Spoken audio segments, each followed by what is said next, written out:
We wanted the bad guys and corpse to look beaten, bruised, and in some cases they need to look like they've been bleeding. With Rob and myself knowing absolutely nothing about how to achieve that look, we brought in special effects makeup artist Natasha. Here is how she made the characters and corpse look like they'd survived all 12 rounds. Hi, I'm Natasha. I did the bruising and bloody face makeup in Corpse.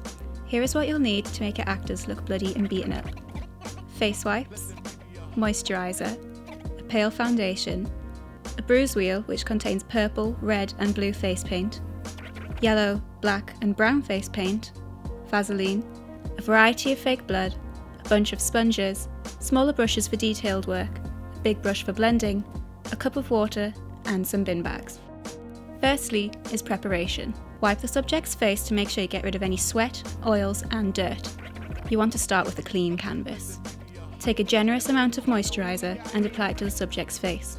This will increase the durability of makeup and make the subject look sweaty. It's stressful being beaten up. Apply the foundation to the entire face. This will take out any red in the face, making the subject appear lifeless. Take the brown face paint and contour the face following the bone structure. Apply it very sparingly and blend. You can make the subject appear tired by adding further colour under the eye.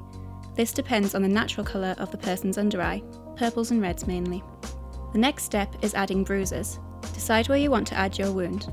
In our case, we have chosen the eye, lip and forehead. For smaller cuts, a bruise isn't as necessary, but for bigger impacts it is essential. The bruises I am adding today will resemble something a few days old. A day-old bruise will have tones of blue or purple because the swelling causes the oxygen to be cut off in the blood.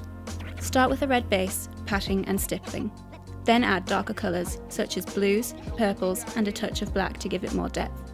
Add yellow to the outside of the bruised area to give it an aged look.